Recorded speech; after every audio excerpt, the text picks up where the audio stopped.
اپنے دماغ پہ زور ڈالے جو چیز جائز ہے ماہ شعبانی کے لیے کیا یار، ہر مہینے جاؤ، ہر مہینے حلوہ پکاؤ، ہر مہینے پوری پکاؤ، جو چیز حلال ہے وہ حلال ہے، قورمے کھاؤ، مسلم کھاؤ، تمہارے لیے چھوٹ ہے، دن میں کھاؤ، رات میں کھاؤ، صبح کھاؤ، شام کھاؤ، خوب کھاؤ، مستیاں کرو، مگر اللہ کا ذکر صبح و شام کرو۔ ایک بات میں کہہ دیتا ہوں، ماہ شعبان ہے، ماہ شعبان میں 15 شعبان کو شب بیداری کریں۔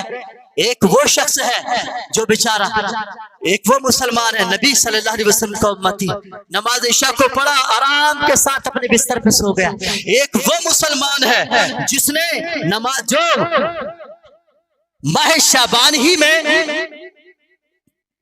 نماز کے لیے گیا، نماز عشاء کو پڑھا اور ساری رات شب بیداری بھی کی، مزاروں پہ گیا اور وہاں جا کر طرح طرح کی باتیں، طرح طرح کی خرافاتیں، اس طرح طرح کے کام کیے، طرح طرح کی خرافاتیں ساری رات کی، چنگاریاں نکالتے رہے، گاڑیاں گھماتے رہے اور لوگوں کے نقصان کرتے رہے، کھیتوں میں گھومتے رہے، لوگوں کے نقصان کیے، طرح طرح کے گالی گلوچ کیا، عیاشیاں کی اور ساری رات شب بیداریاں کی۔ مزارات پہ ضرور گئے لیکن نمازیں نہیں پڑھی اور نمازیں پنجگانہ کی، نہ ان کی سوچ ہے نہ نمازیں پنجگانہ پڑھتے ہیں، بس ماہ شعبان میں شب بیداری کر لیا، حلوے بنا لیا، کھانے کھلا لیا، لنگر لٹا دیا، مگر نماز اس کی زندگی میں نہیں آئی۔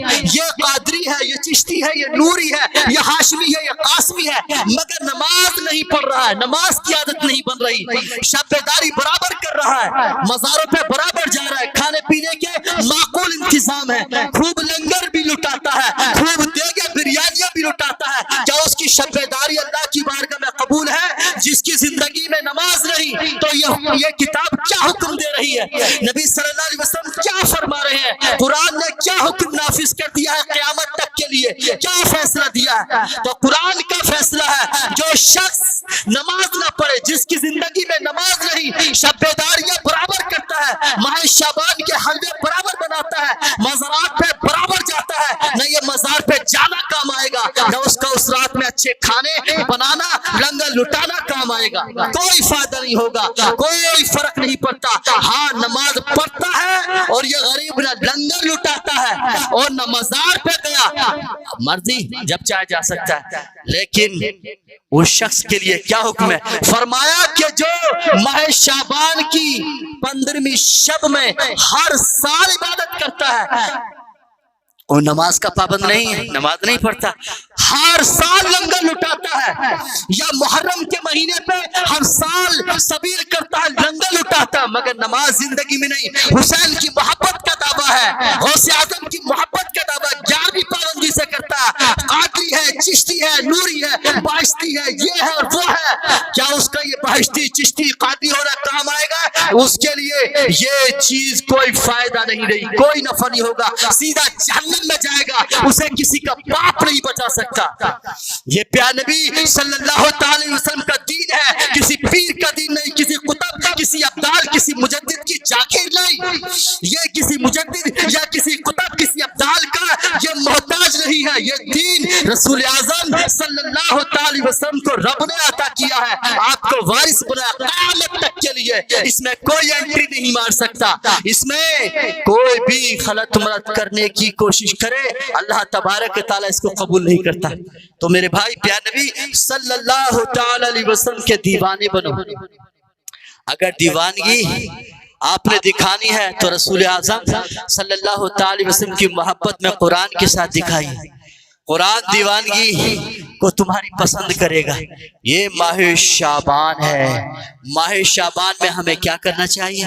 اللہ سے ڈریں، توبہ کریں اپنے گناہوں سے، رکے اپنے گناہوں سے، کسی دن بھی کھانے پینے کی تمہیں معاملت نہیں ہے، صبح و شام دوپہر یہ فاتحہ کا مسئلہ، فاتحہ کا نام کا دے کے چڑھا دیا، فاتحہ کا نام دے کے چڑھانا یار۔ اور یہ لوگ کیا کرتے ہیں، جو لوگ یہ دیکھ لیتے ہیں یار ہمارے وہ جو ان کی عیاریوں پہ مکاریوں پہ ان کو تبلیغ کرتے ہیں اور کہتے ہیں یار شب بیداری آپ لوگ کرتے ہو، یہ مزارات پہ جاتے ہو، آپ کے جانے کا کوئی فائدہ نہیں، کلپ کاٹتے ہیں۔ کلپ کس طرح کاٹتے ہیں کہ دیکھو یہ مبلغین منع کرتے ہیں تم مزارات پہ نہ جایا کرو، تم حلوے بنانا تمہارا کوئی کام نہیں آئے گا۔ یہ لوگ اس طرح کلپ کاٹ کے ہم کو بے وقوف بناتے ہیں، مبلغین کو بے وقوف بناتے بناتے ہیں, وہ اماموں کو بے وقوف ثابت کرتے ہیں. بیچارہ امام کیا کہے, ان کے استعفے تک ہو جاتے ہیں. امام اگر ان کے بارے میں کہہ دے تو لوگ استعفے کرا دیتے ہیں. اور ان کے جو کرنل جنرل ہے نا, وہ خطیب, جو پیشہ ور خطیب ہے, ان کو کیا بتایا جاتا ہے, یہ لوگ منع کرتے ہیں. تو یہ لوگ کہتے ہیں کہ حلوے بنانے کا کوئی فائدہ نہیں, یہ جلوس کا کوئی نفع نہیں ہے, اور یہ جلسے کا کوئی فائدہ نہیں ہے, مزار پہ جانے کا کوئی فائدہ نہیں ہے. اب یہ 10,000 20,000 کا جب خطیب آتا ہے تو نہ جانے کیا کیا کیا جاتا ہے. مبلغین کو, مسلمانوں کو, نبی صلی اللہ علیہ وسلم کے غلاموں کو, ان مسلمانوں کو کیا کیا نام دے کر جاتا ہے. وہابی گھوشت کر کے جاتا ہے, دیوبندی گھوشت کر کے جاتا ہے. میں کہتا ہوں اگر صداقت حقانیت کا نام وہابیت ہے, حق بات بیان کرنے کا نام وہابیت ہے, تو ہم ایسی وہابیت اور دیوبندیت کو سلام کرتے ہیں اور دل سے قبول کرتے ہیں. یہ کون سی بات ہو گئی, وہابی ہو گیا, یہ وہابڑے اس طرح کرتے ہیں, یہ دیو کے بندے اس طرح کرتے ہیں. یہ کون سا دین آپ لے کر آئے ہیں, کون سی بات کر رہے ہیں, کون سا اجتماع ہے, کون سی خطابت ہے, یہ کون سی اخوت ہے, یہ کون سی محبت ہے.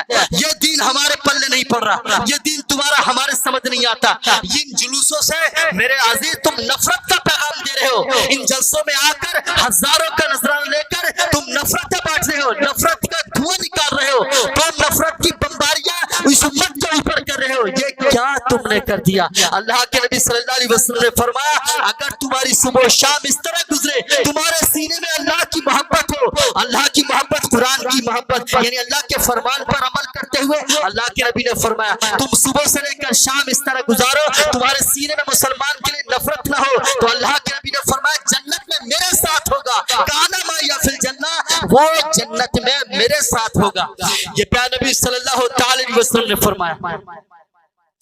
اس مرد مومن کے لیے جس کی زندگی اس طرح گزر رہی ہے, وہ بیچارہ سارا دن اپنا پیٹ بھرنے کے لیے کوشش میں جس کا گزرتا ہے, جو دنیا کے کونے کونے میں پھر رہا ہے, اللہ اس کے رسول کی اطاعت کرتا ہے, نبی سے محبت کرتا ہے, لیکن اس کے پاس ٹائم نہیں ہے آپ کی دعوتوں میں, آپ کی محفلوں میں آنے کا.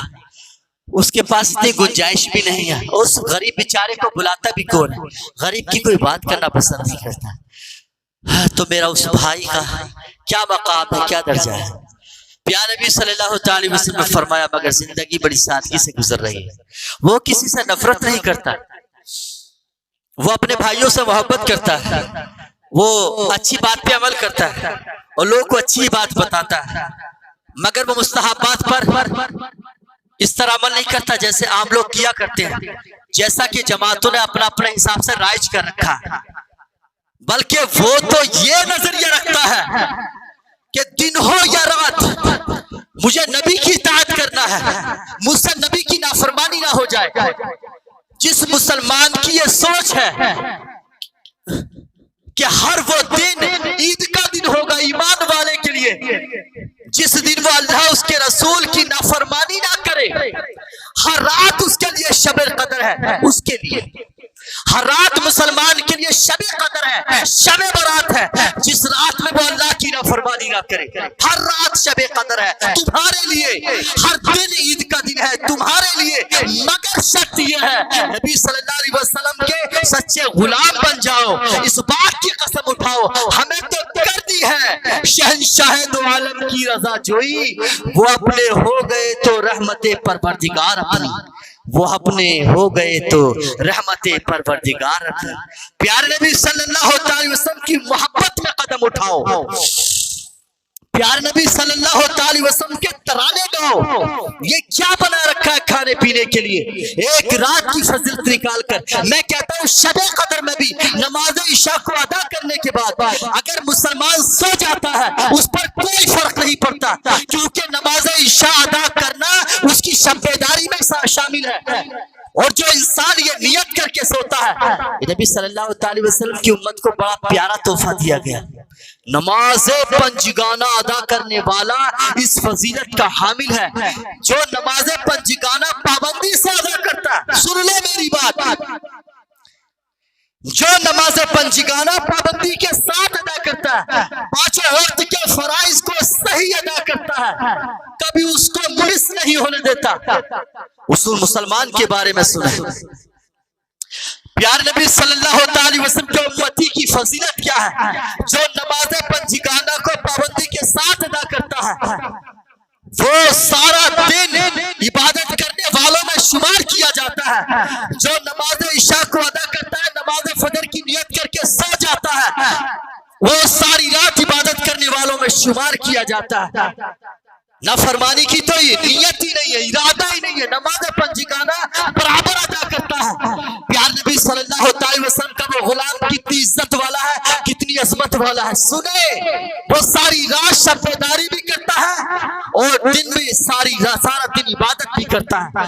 جو نماز پنجگانہ کا پابند ہے وہ مبلغ, وہ مرد مومن, وہ مرد مجاہد جو نماز پنجگانہ ادا کر رہا ہے, اس کی شان یہ ہے. تم اس سے بات کرتے ہو ماہ شعبان کی, اسے بات کرتے ہو ماہ رمضان کی.